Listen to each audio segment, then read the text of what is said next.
नमस्कार। ये जो कार्यक्रम थोड़ा आपको विशेष लगता होगा, इस बार बजट के बाद हमने तय किया कि बजट में जो चीजें तय की गई हैं, उन्हीं चीजों को लेकर के अलग अलग सेक्टर जिनका इस बजट की प्रावधानों से सीधा संबंध आता है, उनसे विस्तार से बात करें और 1 अप्रैल से जब नया बजट लागू हो तो उसी दिन से सारी योजनाएं भी लागू हों, सारी योजनाएं आगे बढ़े और फरवरी और मार्च इसका भरपूर उपयोग इस तैयारी के लिए किया जाए। बजट जब हमने पहले की तुलना में करीब 1 महीना प्रीपोन किया हुआ है, तो हमारे पास 2 महीने का समय है। उसका मैक्सिमम लाभ हम कैसे लें, और इसलिए लगातार अलग अलग क्षेत्र के लोगों से बात हो रही है। कभी इंफ्रास्ट्रक्चर के संबंधित सबसे बात हुई, कभी डिफेंस सेक्टर से संबंधित सबसे बात हुई। आज मुझे हेल्थ सेक्टर के लोगों से बात करने का मौका मिला है। इस वर्ष के बजट में हेल्थ सेक्टर को जितना बजट आवंटित किया गया है वो अभूतपूर्व है। ये हर देशवासी को बेहतर स्वास्थ्य सुविधा देने की हमारी प्रतिबद्धता का प्रतीक है। बीता वर्ष एक तरह से देश के लिए, दुनिया के लिए, पूरी मानव जात के लिए और खास करके हेल्थ सेक्टर के लिए एक प्रकार से अग्नि परीक्षा की तरह रहा था। मुझे खुशी है कि आप सभी देश का हेल्थ सेक्टर इस अग्नि परीक्षा में हम सफल हुए हैं। अनेकों की जिंदगी बचाने में हम कामयाब रहे हैं। कुछ महीनों के भीतर ही जिस तरह देश ने करीब 2500 लैब्स का नेटवर्क खड़ा किया, कुछ दर्जन टेस्ट से हम आज करीब 21 करोड़ टेस्ट के पड़ाव तक पहुंच पाए। ये सब सरकार और प्राइवेट सेक्टर के साथ मिलकर काम करने से ही संभव हुआ है।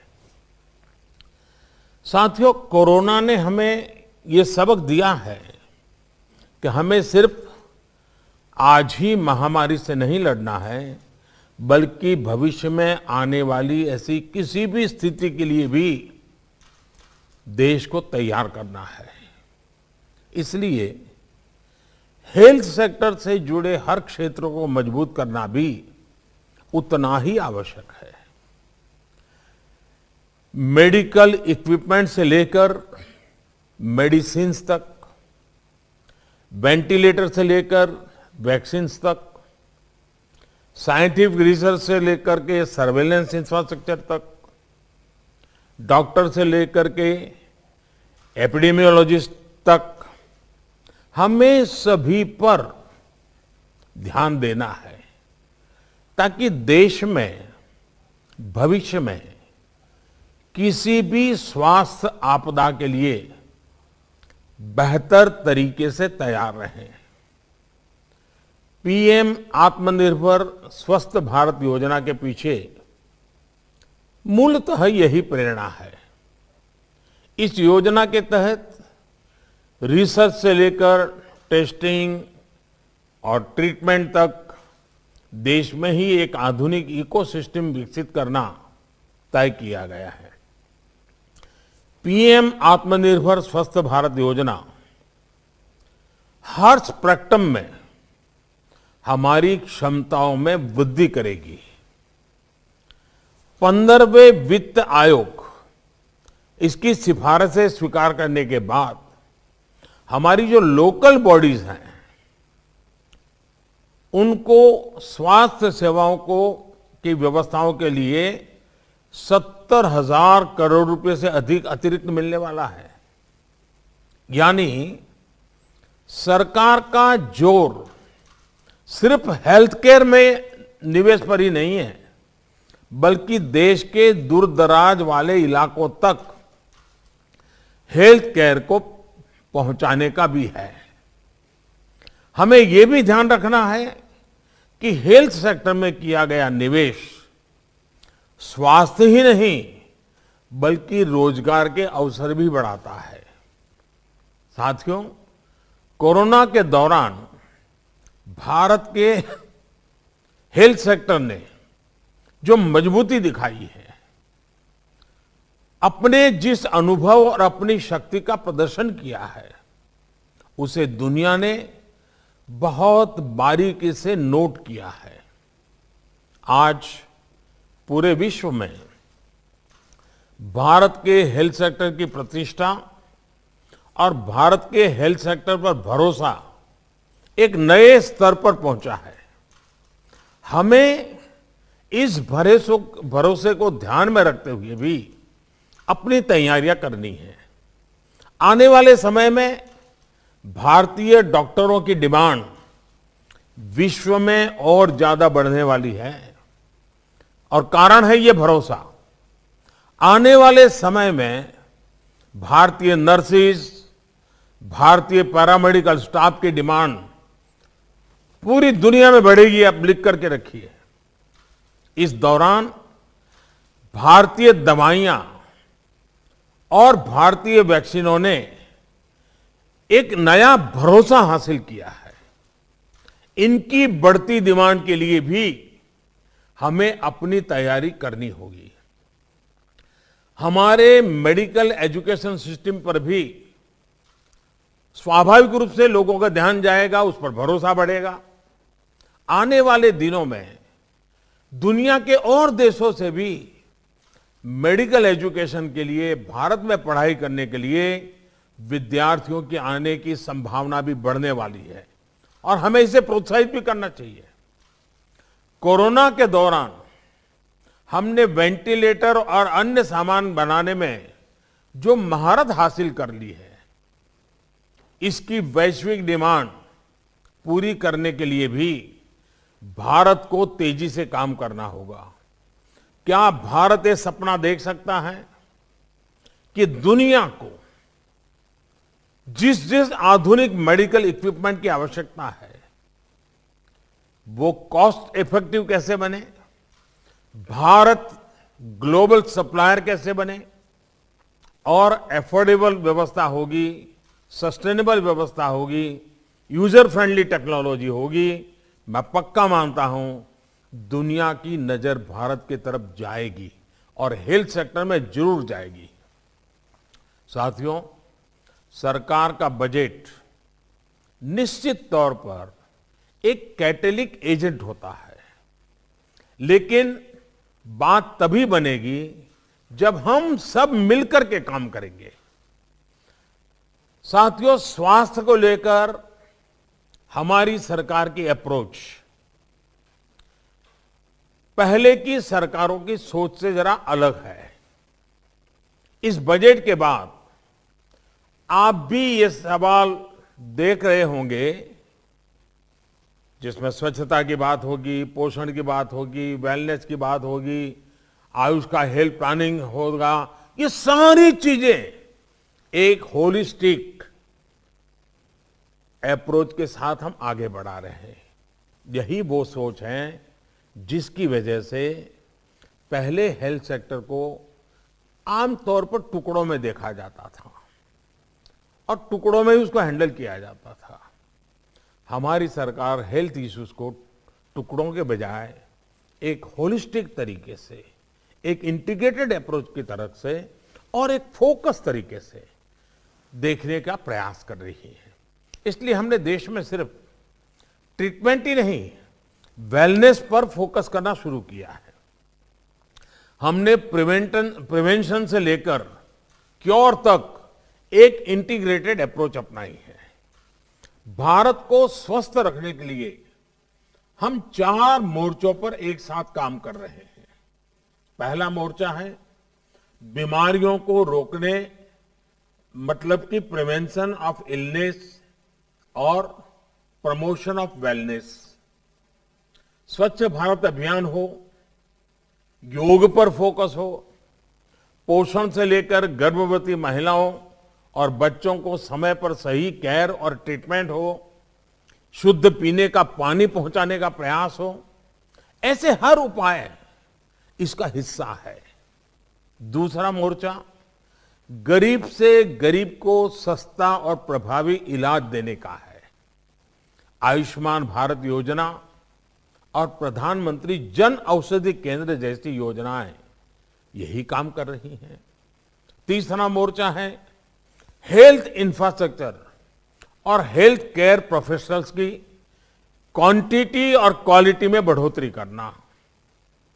बीते 6 साल से एम्स और इस स्तर के दूसरे संस्थानों का विस्तार देश के दूर सुदूर के राज्यों तक किया जा रहा है। देश में ज्यादा से ज्यादा मेडिकल कॉलेज बनाने के पीछे भी यही सोच है। चौथा मोर्चा है समस्याओं से पार पाने के लिए मिशन मोड पर, फोकस तौर पर और समय सीमा में हमें काम करना। मिशन इंद्रधनुष का विस्तार देश के आदिवासी और दूर दराज के इलाकों तक किया गया है। देश से टीबी का खिलाफ जंग और टीबी को खत्म करने के लिए दुनिया ने 2030 का टारगेट रखा है। भारत ने 2025 तक का लक्ष्य रखा है। और मैं चाहूंगा कि टीबी की तरफ से इस समय विशेष ध्यान इसलिए देने के लिए मैं कहूंगा कि टीबी भी एक प्रकार से इन्फेक्टेड पर्सन के ड्रॉपलेट से ही फैलती है। टीबी की रोकथाम में भी मास्क पहनना, अर्ली डायग्नोसिस और ट्रीटमेंट, ये सारी बातें अहम है। ऐसे में कोरोना काल में जो हमें अनुभव मिला है, जो एक प्रकार से हिंदुस्तान के कॉमन मैन तक पहुंच चुका है, अब उसी हमारी प्रैक्टिसेस को हम टीबी के क्षेत्र में भी उसी मोड में काम करेंगे तो टीबी से जो हमें लड़ाई लड़नी है बहुत आसानी से हम जीत सकते हैं। और इसलिए कोरोना का एक्सपीरियंस, कोरोना के कारण जन सामान्य में जो जागृति आई है, वो बीमारी से बचने में भारत के सामान्य नागरिक ने जो योगदान दिया है, उन सारी चीजों को देख करके लगता है कि इसी मॉडल को आवश्यक के सुधार के साथ, एडिशन ऑल्टरनेशन के साथ अगर हम टीबी पर भी लागू करेंगे तो 2025 का टीबी मुक्त भारत का सपना हम पूरा कर सकते हैं। इसी तरह आपको याद होगा हमारे यहां खास करके उत्तर प्रदेश में गोरखपुर वगैरह जो क्षेत्र हैं, जैसे पूर्वांचल भी कहते हैं, उस पूर्वांचल में दिमागी बुखार से हर वर्ष हजारों की तादाद में बच्चों की दुखद मृत्यु हो जाती थी। भारत की संसद में भी उसकी चर्चा होती थी। एक बार तो इस विषय पर चर्चा करते हुए हमारे वर्तमान उत्तर प्रदेश के मुख्यमंत्री योगी जी बहुत रो पड़े थे उन बच्चों की मरने की स्थिति देख करके। लेकिन जब से वो वहां मुख्यमंत्री बने, उन्होंने एक प्रकार से फोकस एक्टिविटी की, पूरी तरह जोर लगाया। आज हमें बहुत आशास्पद परिणाम मिल रहे हैं। हमने दिमागी बुखार को फैलने से रोकने पर जोर दिया, इलाज की सुविधाएं बढ़ाई, तो इसका अब असर भी देख रहा है।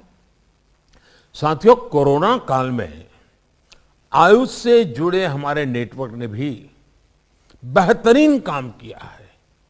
ना सिर्फ ह्यूमन रिसर्च को लेकर बल्कि इम्यूनिटी और साइंटिफिक रिसर्च को लेकर भी हमारा आयुष का इंफ्रास्ट्रक्चर देश के बहुत काम आया है। भारत की दवाओं और भारत की वैक्सीन के साथ साथ हमारे मसालों, हमारे काढ़े का भी कितना बड़ा योगदान है, ये दुनिया आज अनुभव कर रही है। हमारी ट्रेडिशनल मेडिसिन ने भी विश्व मन पे अपनी एक जगह बनाई है।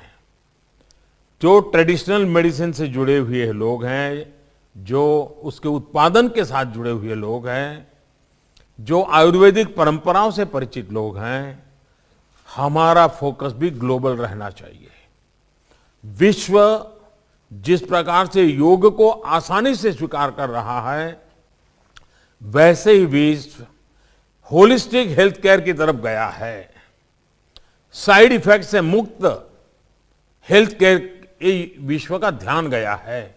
उसमें भारत की ट्रेडिशनल मेडिसिन बहुत काम आ सकती है। भारत की जो ट्रेडिशनल मेडिसिन है वो मुख्यतः हर्बल बेस है और उसके कारण विश्व में उसका आकर्षण बहुत तेजी से बढ़ सकता है। हार्म के संबंध में लोग निश्चित होते हैं, इससे कोई हार्मफुल नहीं है। क्या हम उसको भी जोड़ लगा सकते हैं? हमारे हेल्थ के बजट को और इस क्षेत्र में काम करने वाले लोग मिलकर के कुछ कर सकते हैं। कोरोना के दौरान हमारी परंपरागत औषधियों की ताकत देखने के बाद हमारे लिए खुशी का विषय है। और आयुर्वेद में, ट्रेडिशनल मेडिसिन में विश्वास करने वाले भी सही, और उसमें उससे अलग हमारे मेडिकल प्रोफेशन जुड़े हुए लोगों के लिए गर्व की बात है कि विश्व स्वास्थ्य सेंटर WHO भारत में अपना global centre of traditional medicine भी शुरू करने जा रहा है। ऑलरेडी उन्होंने अनाउंसमेंट कर दिया है, भारत सरकार उसकी प्रक्रिया भी कर रही है। ये जो मान सम्मान मिला है, इसको हमें दुनिया तक पहुंचाना हमारा दायित्व बनता है। साथियों, एक्सेसिबिलिटी और एफोर्डेबिलिटी को अब नेक्स्ट लेवल पर ले जाने का समय है और इसलिए अब हेल्थ सेक्टर में आधुनिक टेक्नोलॉजी का उपयोग बढ़ाया जा रहा है। डिजिटल हेल्थ मिशन देश के सामान्य नागरिकों को समय पर सुविधा के अनुसार प्रभावी इलाज देने में बहुत मदद करेगा। साथियों, बीते सालों की एक और अप्रोच को बदलने का काम तेजी से किया गया है। ये बदलाव आत्मनिर्भर भारत के लिए बहुत जरूरी है।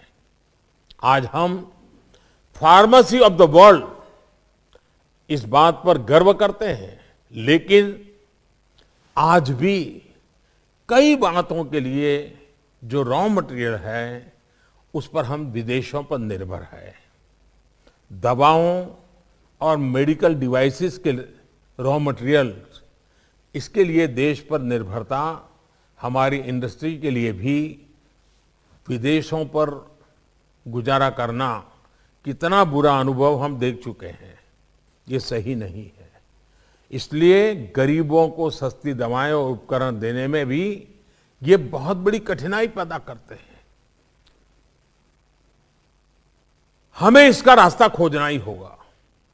भारत को हमें इन क्षेत्रों में आत्मनिर्भर बनाना ही होगा। इसके लिए 4 विशेष योजनाएं इन दिनों की गई हैं। बजट में भी उसका उल्लेख है, आपने भी अध्ययन किया होगा। इसके तहत देश में ही दवाओं और मेडिकल उपकरणों के रॉ मटेरियल के उत्पादन के लिए प्रोडक्शन लिंक्ड इंसेंटिव दिए जा रहे हैं, PLI। इसी तरह दवाएं और मेडिकल डिवाइसेस बनाने के लिए मेगा पार्क्स के निर्माण को भी अच्छा रिस्पांस मिल रहा है। साथियों, देश को सिर्फ लास्ट माइल हेल्थ एक्सेस ही नहीं, लेकिन हमें हिंदुस्तान के हर कोने में, दूर दराज के क्षेत्रों में, जैसे हमारे यहाँ जब इलेक्शन होता है तो रिपोर्ट आती है कि एक मतदाता था, वहां भी पोलिंग बूथ लगा। मुझे लगता है हेल्थ सेक्टर में भी एजुकेशन, ये 2 ऐसे विषय हैं कि जहां एक नागरिक होगा तो भी हम पहुंचेंगे। ये हमारा मिजाज होना चाहिए और हमें इस पर जोर देना है, उस पर हमें पूरी कोशिश करनी है और इसलिए सभी क्षेत्रों में हेल्थ एक्सेस पर भी हमें जोर देना है। देश को वेलनेस सेंटर्स चाहिए, देश को डिस्ट्रिक्ट हॉस्पिटल्स चाहिए, देश को क्रिटिकल केयर यूनिट चाहिए, देश को हेल्थ सर्वेलेंस इंफ्रास्ट्रक्चर चाहिए, देश को आधुनिक लैब चाहिए, देश को टेलीमेडिसिन चाहिए। हमें हर स्तर पर काम करना है, हर स्तर को बढ़ावा देना है। हमें ये सुनिश्चित करना है कि देश के लोग, चाहे वो गरीब से गरीब हो, चाहे वो सुदूर इलाकों में रहते हो, उन्हें बेस्ट पॉसिबल ट्रीटमेंट मिले और समय पर मिले। और इन सभी के लिए जब केंद्र सरकार, सभी राज्य सरकारें, स्थानीय निकाय और देश का प्राइवेट सेक्टर मिलकर काम करेंगे तो बेहतर नतीजे भी मिलेंगे। प्राइवेट सेक्टर पीएम जय में हिस्सेदारी के साथ साथ पब्लिक हेल्थ लेबोरेटरीज का नेटवर्क बनाने में पीपीपी मॉडल को भी सपोर्ट कर सकता है। नेशनल डिजिटल हेल्थ मिशन नागरिकों के डिजिटल हेल्थ रिकॉर्ड और दूसरी कटिंग एज टेक्नोलॉजी को लेकर भी साझेदारी हो सकती है। मुझे विश्वास है कि हम सभी मिलकर एक मजबूत साझेदारी के रास्ते निकाल पाएंगे, स्वस्थ और समर्थ भारत के लिए आत्मनिर्भर समाधान तलाश कर पाएंगे। मेरा आप सबसे आग्रह है कि ये हम जो एक स्टेक होल्डर्स के साथ इस विषय के जो ज्ञाता लोग हैं उनके साथ जो चर्चा कर रहे हैं, बजट जो आना था आ गया है। बहुत सी आपकी अपेक्षाएं होगी, वो शायद इसमें नहीं होगा, लेकिन उसके लिए ये कोई आखिरी बजट नहीं है, अगले बजट में देखेंगे। आज तो जो बजट आया है इसका तेज गति से ज्यादा और जल्दी से जल्दी हम सब मिलकर इंप्लीमेंटेशन कैसे करें, व्यवस्थाएं कैसे विकसित करें, सामान्य मानवी तक पहुंचने में हम तेजी कैसे लाएं। मैं चाहूंगा कि आप सबका अनुभव, आपकी बातें आज भारत सरकार को बजट के बाद, हम पार्लियामेंट में तो चर्चा करते हैं, पहली बार बजट की चर्चा संबंधित लोगों से हम कर रहे हैं। बजट के पूर्व चर्चा करते हैं तब सुझाव की होती है, बजट के बाद चर्चा करते हैं तब समाधान की होती है। और इसलिए आइए हम मिलकर के समाधान निकालें, हम मिल करके बहुत तेज गति से आगे बढ़ें और हम सब मिलकर के चले। सरकार और आप अलग नहीं है, सरकार भी आप ही की है और आप भी देश के लिए ही हैं। हम सब मिलकर के देश के गरीब से गरीब व्यक्ति को ध्यान में रखते हुए हम सब मिलकर के हेल्थ सेक्टर का उज्जवल भविष्य, तंदुरुस्त भारत के लिए हम सब इस बात को आगे बढ़ाएंगे। आप सब ने समय निकाला है, आपका मार्गदर्शन बहुत काम आएगा, आपकी सक्रिय भागीदारी बहुत काम आएगी। मैं फिर एक बार आपने समय निकाला इसलिए आपका आभार व्यक्त करता हूं और आपके मूल्यवान सुझाव हमें आगे ले जाने में बहुत काम आएंगे। आप सुझाव भी देंगे, साझेदारी भी करेंगे, आप अपेक्षाएं भी करेंगे, जिम्मेदारी भी उठाएंगे। इसी विश्वास के साथ बहुत बहुत धन्यवाद।